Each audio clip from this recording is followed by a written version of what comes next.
Okay, and welcome to another edition of the Glenelg Football Club Tiger TV. My special guest this afternoon is the incomparable president of the Glenelg Football Club, Mr. Chigwidden. Welcome, Chig. Thanks, Simon.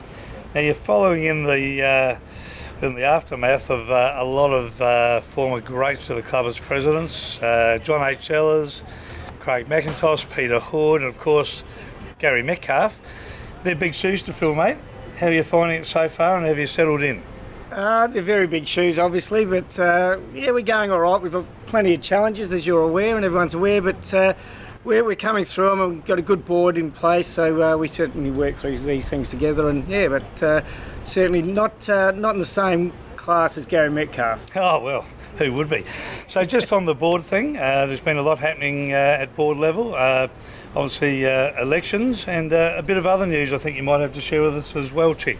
Yeah, we first year in 10 years that we've had an election this year at the AGM, and Justin Scripps, who is one of our incumbent board members, got back in, which was great, and Brian Veal, who a lot of people around the club will know, got in also to sit on the board as one of the member elected ones. And then last night we actually, as a board, we brought on probably, I think it's the first female member of the Glenelg as a board member. Her name is Catherine Sayer, and she's got a lot of experience in boards and governance, and she's CEO of Food SA, and she'll certainly got two young lads who play football, and will bring a lot of that feel to our board as well, which is certainly the way with the involvement with women's football nowadays, and the so much interest in that and gaining momentum. We certainly felt we needed a bit of a women's perspective on the board as well. Okay. It seems to be obviously flavour of the month at the moment with women's football at AFL level and SANFL level, and also various boards across Australia having more females involved. And I think, I know you've got an opinion on it, it's fantastic, not only from a perspective, but from giving females a career path and an ability to be more involved in footy clubs, Chick. Yeah, absolutely. As we know, footy's been very much male dominated for a long time, and most of the SANFL club boards do have female members now, which is great. They'll certainly get us organised and make sure the board meetings are probably running a little bit smoother. Well, I must say, who knows about that? Well, just on board level before we go again, obviously the great Rob Malavi has finished up as well. I think his last board meeting was last night. Yep. Rob's made a great contribution to the club, and probably we should mention that. Yeah, no, Rob's been fantastic. He's been on the board for 14 years, so he's, business comes from a gaming background analysis, which has been fantastic as we've got the gaming machines here. His support there has been great, and he's been 14 years, so time to move on and focus on his business and his family, but he's been a magnificent support for me and for Gary prior to that, I know, we wish Rob all the best, and we'll certainly make acknowledgement of that early in the season as well. Right. Now I must say, just looking around the oval, Chig, inside and outside, the club looks an absolute picture at the moment. Obviously the oval always looks better this time of year because the curator's a former cricketer. I shouldn't say that really, I'm only joking. But inside the club as well, new furniture and all the rest, we're sort of set up for a big year, I think. Yeah, no, well, the oval's been brilliant, and cricket coming here with a few Shield games and that, they do spend a lot more time on it now, and it's come up a treat, and it's probably, from a surface point of view, the best ground in the SANFL from a suburban ground point of view anyway. And the club, we've really focused on downstairs here, getting the bar and bistro going, and Kristen and the team and Mitch are doing a great job here, so we certainly hope everyone comes down and has a fee, but we're hoping to have a big year, mate. Just on that, crowds over the last few years, Glenelg have sort of been on the improve, but our crowds are always either top or I think second top in terms of averages. It's become quite a day out, hasn't it? Become the Glenelg goal, not only to watch the football, but to catch up with people, bring your kids down, have a beer or something to eat. It really has turned into quite the occasion, Chick. Yeah, well, our community's fantastic. They support us here, and not all of them are Glenelg members or even supporters. They just come down with the kids, and it's a great day to stand under the hill. Kids can go out and have a kick, Dad can have a beer, or Mum can have a wine or whatever. And there's normally, a lot of them all go to school around here, the kids, so they know everyone here. So fantastic. Our crowds have really held up well, considering we haven't had the success we'd like. I think, as you said, I think we were end of the mine around last year, only 200 short to Sturt, who were the top team for pulling crowd last year. They went on and won the flag. So when you consider where we are and where they are, if we can start stringing some wins together, the crowds will even improve more. Well, just on the footy, and obviously it's not our role, Matty Loken, who's doing a great job there, but talking to Gibbsy and David Marshall last week, one of the things that came up was the fact that culturally we don't necessarily expect to win all the time now.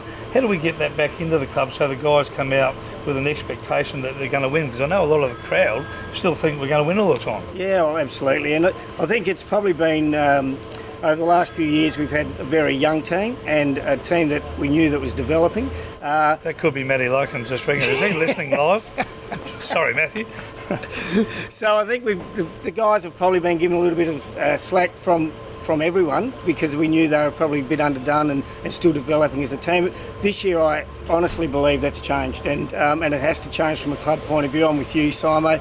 We've got to expect to be playing finals footy. The guys have had 3 or 4 years together as a young group developed now. They've all know each other's game. Matty's been here 3 years as coach now, so everything should be coming together, and our expectation is we've got to be playing finals and making Glenelg in particular our fortress, and we don't lose any games here, and then winning our away games and putting ourselves in a good position for finals. Well, as I mentioned to Matty a few weeks ago, we play quite an exciting brand of football, quite an attacking type of football, and that seems to be the way footy's going again.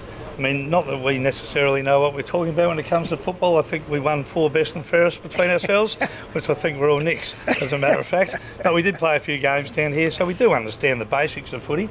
But they do play a great brand of footy, Chig. Yeah, they do. From an attacking side, we're certainly an exciting team to watch. We've got to tighten up our defence, there's no doubt about that. We let too many goals get scored against us, and that's something I know Matty and the guys have worked really hard with over the summer.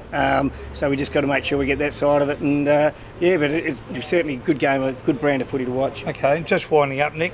Off the field again, there's obviously been a lot happening with what's happened to the grandstand. I know you've had a lot of meetings with the council, etc. What is actually the setup now? I know there's a bit of stuff happening by both sides of the oval for away sides and here. Is the grandstand being pulled down? Is that what's happening there? From our understanding it is. We haven't had confirmation from the council yet, so it's still really in council's hands, but from the information that we've received is that it will be getting pulled down. Not sure what that will be replaced with at this stage. There obviously is the master plan that's out for a public consultation, and it'd be great if that could get fast-tracked to make an even better facility here at Glenelg Oval. There is talk it could be a mound in the short term, but ultimately we don't have a change rooms now because that was underneath that stand. So what's happened, and in the last probably 8 weeks, new facilities have been built underneath the function centre there, where the players will get changed. That'll be our home one, they're fantastic. They're a lot better than what we had previously, so they'll be great.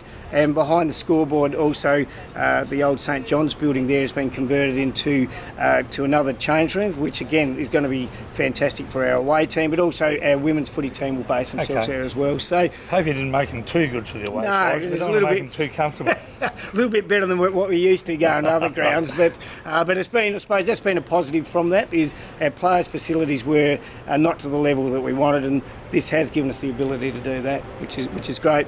Well done, Chig. Well, you're doing a great job. You've got a bit on your plate, the father of 2 young girls, running a business, Physio Extra, we'll give that a plug.